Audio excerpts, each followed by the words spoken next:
नमस्कार विद्यार्थी मित्रांनो, आज आपण इयत्ता दुसरीचा पाठ बघणार आहोत मराठीचा। पान नंबर आहे 28, पाठ क्रमांक आहे 10। पाठाचे नाव आहे वाचनालय। तर चला वाचनालयात जाऊया। या नाटकामध्ये काय सांगितलेलं आहे, चला वाचनालयात जाऊया। तर यामध्ये काही पात्रे आहेत, मंदार, टीना, वेदांत, सोहम आणि साक्षी असे 5 पात्रे आहेत। तर या ठिकाणी हा काय आहे, शाळेचा कट्टा। 5ही मित्र एकत्र उभे आहेत आणि आपल्याला गप्पा मारताना दिसत आहे। मंदार खूप उत्साहात दिसत आहे।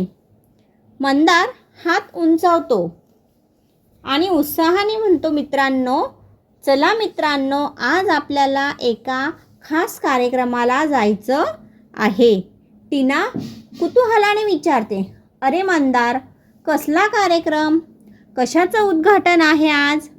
वेदांत हसून बोलतो, अगं टीना, तुला माहीत नाही, आपल्या गावात नव्याने एक छान सार्वजनिक असं वाचनालय सुरू होत आहे। आज त्याचंच तर उद्घाटन आहे। सोहम टाळ्या वाजवत म्हणतो, वा, किती छान बातमी! आता वाचनालयात आपल्याला भरपूर रंगीत आणि सुंदर पुस्तक पाहायला मिळतील। मला तर खूप मजा येईल।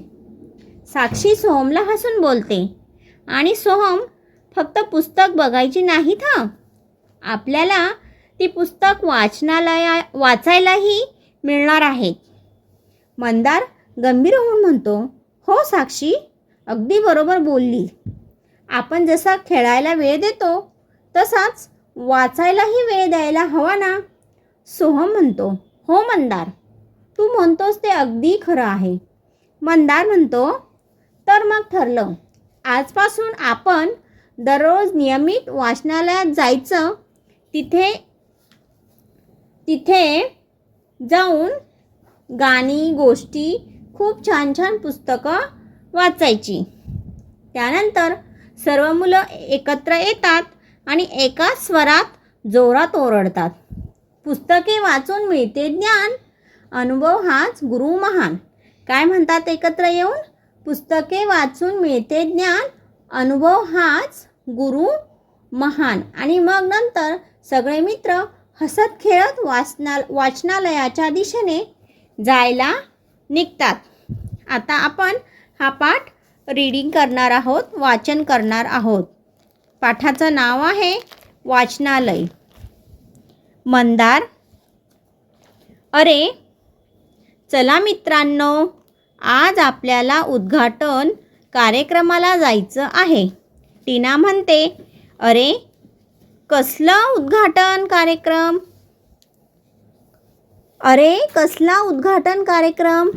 वेदांत म्हणतो, आपल्या गावात नव्याने सार्वजनिक वाचनालय सुरू होत आहे, त्या वाचनालयाच्या उद्घाटनाचा कार्यक्रम आहे। आपण सर्वजण मिळून कार्यक्रमाला जाऊया। सोहम म्हणतो, किती छान! वाचनालयात आपल्यालाही खूप छान छान पुस्तकं पाहायला मिळतील। साक्षी म्हणते, आणि हो, आपल्याला ती पुस्तकं वाचायलाही मिळतील। मंदार म्हणतो, बरोबर आहे, आपण जसा खेळायला वेळ देतो तसा वाचायलाही वेळ द्यायला हवा। सोहम म्हणतो, हो मंदार, तू म्हणतोस ते अगदी बरोबर आहे। मंदार म्हणतो, आजपासून आपण नियमित वाचनालयात जाऊ, गाणी आणि गोष्टी यांची पुस्तकं वाचू। पुस्तके वाचून मिळते ज्ञान, अनुभव हाच गुरु महान। नवीन शब्द शिकूया। उद्घाटन, कार्यक्रमाची सुरुवात, वाचनालय, पुस्तके वाचनाची जागा। या ठिकाणी आपण हा पाठ समजून घेतला। आता त्याखाली स्वाध्याय आहे, तो स्वाध्याय आपण समजून घेणार आहोत। मला हे समजले। एका वाक्यात उत्तरे लिही। गावात नव्याने काय सुरू होत आहे?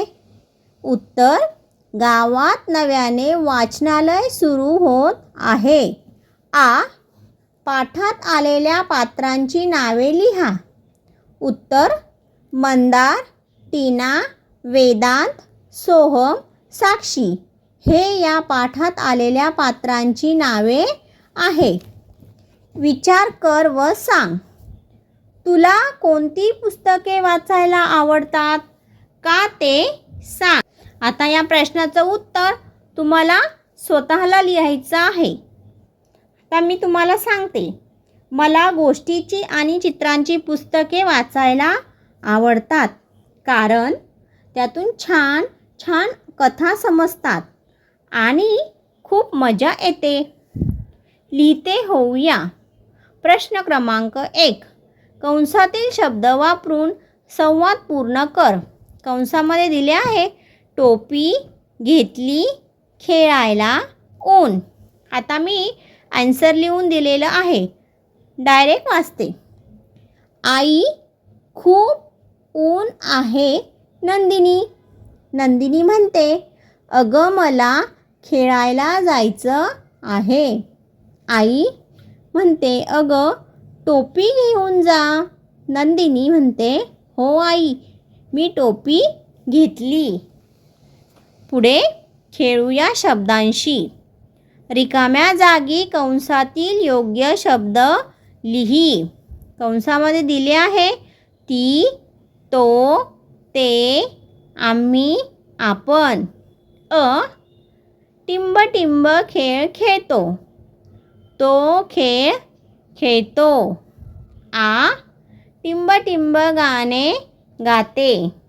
ती गाणे गाते. ई. टिंब टिंब पाणी थंड आहे. ते पाणी थंड आहे. ई. टिंब टिंब मित्र आहोत. आम्ही मित्र आहोत. उ. टिंब टिंब एकमेकांना मदत करूया. आपण एकमेकांना मदत करूया. खाली दिले आहे कृतीतून शिकूया. ग्रंथालय भेट. विद्यार्थ्यांचे गट करून पुस्तकांवर आधारित गटात चर्चा घडवून आणावी. चर्चेत उपस्थित झालेल्या प्रश्नांवर आधारित विद्यार्थ्यांकडून प्रतिसाद घ्यावा. तर या ठिकाणी हा पाठ संपला आहे. तर मुलांनो, आज आपण अशा प्रकारे वाचनालय हा पाठ अतिशय सोप्या पद्धतीने शिकलो आहोत आणि त्यातील सर्व प्रश्नांची उत्तरेही आपण शिकलो. पुस्तके वाचल्याने आपले ज्ञान वाढते आणि आपल्याला नवीन गोष्टी शिकायलाही मिळतात. म्हणूनच तुम्ही सुद्धा दररोज थोडे तरी वाचन नक्कीच करा. हा व्हिडिओ तुम्हाला आवडला असेल आणि उपयोगी वाटला असेल तर व्हिडिओला नक्की लाईक करा आणि तुमच्या मित्रांसोबत शेअर पण करा आणि आपल्या चॅनलला सबस्क्राईब करायलाही विसरू नका. पुढच्या व्हिडिओमध्ये आपण असाच नवीन पाठ सोप्या भाषेत शिकूया. तोपर्यंत धन्यवाद. Thank you for watching.